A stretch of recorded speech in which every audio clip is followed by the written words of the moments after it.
Hi అండి, అందరికీ నమస్తే. Good morning to everyone. అయితే బ్రెజిల్లో ఇది మనకి 3వ పోర్ట్ అండి.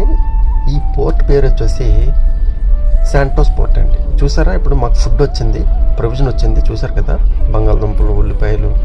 మీకు ఎలా ఉంటుందో చూపిస్తాను, ఒకసారి చూడండి.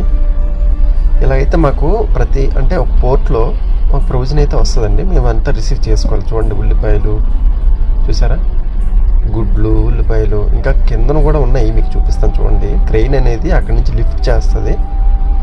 అక్కడి నుంచి చూడండి అవన్నీ కూడా చూసారా, ఒక కంటైనర్ వస్తుంది అనమాట. ఆ కంటైనర్లో మాకు సప్లై చేస్తారు. ఇలా వచ్చింది మేము తీసుకుంటామండి. మేమే తీసుకెళ్ళి మొత్తం స్టోర్ చేసుకోవాలి, అదనమాట. ఇదిగోండి. తర్వాత అలాగే కంపెనీ ప్రొవైడ్ చేస్తుందండి గ్లూకోజ్ బాటిళ్ళు. అవన్నీ గ్లూకోజ్ బాటిల్ అంటారు అట్లని. చూడండి, మొత్తం ఒక పెద్ద పెద్ద పాలెట్లో వస్తాయి. ఆ స్టోరేజ్ చేసుకోవడం గట్రా దానికి ఒక స్పెషల్గా స్టోర్ ఉంటుంది అన్నమాట, గ్లూకోజీలు. ఇది ఫ్రెండ్స్, ఎలా ఉంది వీడియో? మీకు నచ్చిందా? లైక్ చేయండి, కామెంట్ చేయండి, షేర్ చేయండి. జై హింద్, వందే మాతరం, భారత్ మాతాకి జై.